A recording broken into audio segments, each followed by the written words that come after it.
The miracle of the turning of water into wine at the wedding feast in Cana, which we hear today in the gospel for the second Sunday in ordinary time, is the first miracle that Jesus did in the Gospel of John. Indeed, the writer of the Gospel of John calls it a sign. It is one of the 7 signs that we find in the book of the Gospel of John.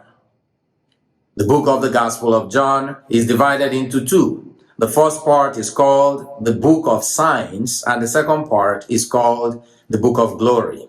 So from John chapter 1 to chapter 12, we see 7 signs that point us to who Jesus is, what he does in our lives, and who we are, our human condition.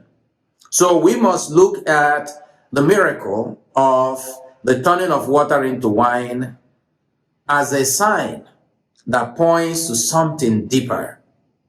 Because sometimes the way we interpret this miracle might not really be the true significance of this miracle.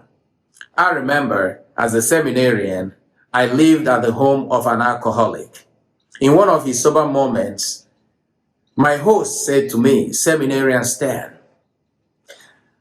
I will never leave Christianity to join any other religion." I asked him why. He said, "Because Jesus wants us to be happy. He wants us to have fun. He wants merriment for all of us. That's why he went to a wedding feast and he saw that they ran out of wine and he turned the water into wine, and people drank and were so happy." This gospel today gives us the opportunity to appeal to our brothers and sisters. And if you're listening to me and you're dealing with alcoholism in your life or in your family, to remember God does not want us to take or do anything in excess. Alcoholism is a big problem today in our world, more so in the continent of Africa. How many families are torn apart because of alcoholism? How many businesses have collapsed because of alcoholism? How many crimes have been committed because people were not sober? How many lives have been destroyed because of drunk driving? Jesus does not want us to drink in excess. Indeed, the Lord Jesus does not want us to do anything in excess. The only thing that I think Jesus wants us to do in excess is to love in excess, to love beyond measure. There are 4 important points I want to leave you with when we look at the deeper meaning of the miracle of the turning of water into wine. The first is the human condition. Sometimes we make our plans. We think that we have done everything, covered all angles, but every human plan always ends in imperfection. What do you do when your plans fail? When things do not work as you had planned? We can take a leaf from this couple in the gospel today. You know, sometimes in our families, things don't work out well. What do? We start blaming each other. Oh, we should have made enough provisions for these people. Oh, you shouldn't have invited so many people to this wedding. They didn't fight each other. They looked up to God. And they were fortunate that Mary also came to party. And they asked the mother of the Savior. Mary is a great intercessor.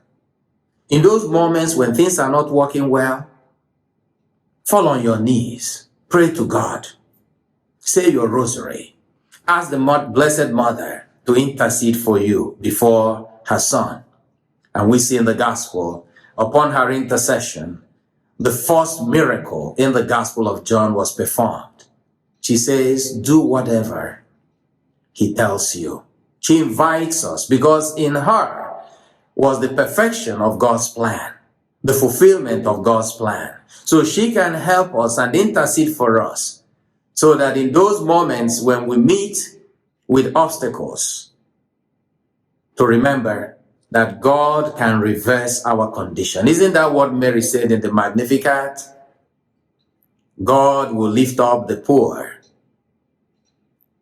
We lift up the lowly. So we see in this miracle that God is always coming into our help in those moments when our efforts fail. That's why in the first reading today from Isaiah 64, a messianic passage, we hear of what the Messiah would do when he comes. For Zion's sake, I will not be silent. Sometimes we feel God is silent. Sometimes we feel that God has abandoned us. But the reading today is telling us that our Savior, Jesus Christ, will not abandon us. Indeed, Isaiah 54 verse 7 to 8 makes it even more explicit. God says through the prophet, "You might think that I have abandoned you. No, I will not abandon you. I will turn you around with compassion and mercy."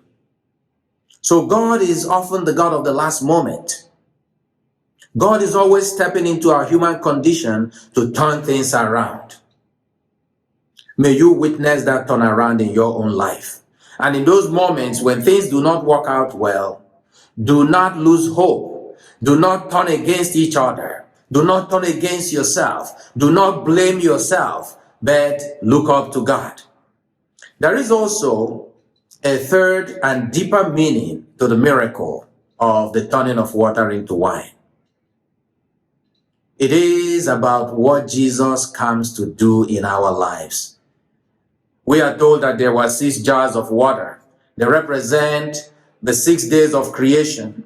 They also represent the old order for purification, the ritual of purification, the old order that was imperfect, incomplete, that couldn't bring us into perfect union with God.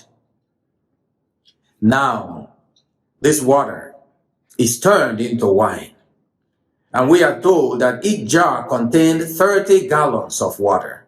If you multiply 30 jars by 6, that is 1,800 gallons of water now turned into wine.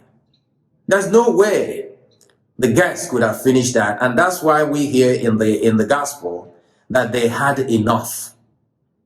They had enough to spare. What is it telling us? It's telling us, number one, that Jesus is bringing a new covenant. He's bringing a new order. He is the completion of all that was incomplete in the old order. All that is incomplete and imperfect in our lives, when Jesus steps into our lives in the new order, we find superabundance. We find boundless love, boundless grace. We will never run out. The life of God that Jesus is bringing to us is a life of infinite blessing and infinite grace, boundless love.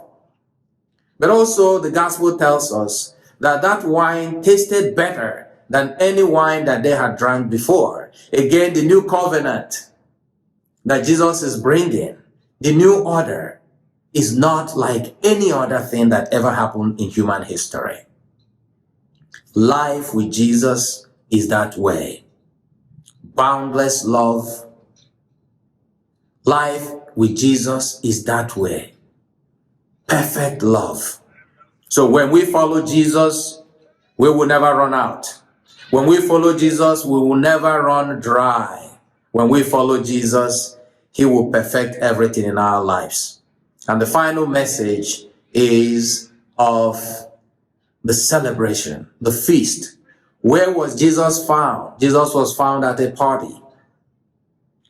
Indeed, Christianity is like a feast. And in many passages of Scripture, the kingdom of God is referred to as a banquet.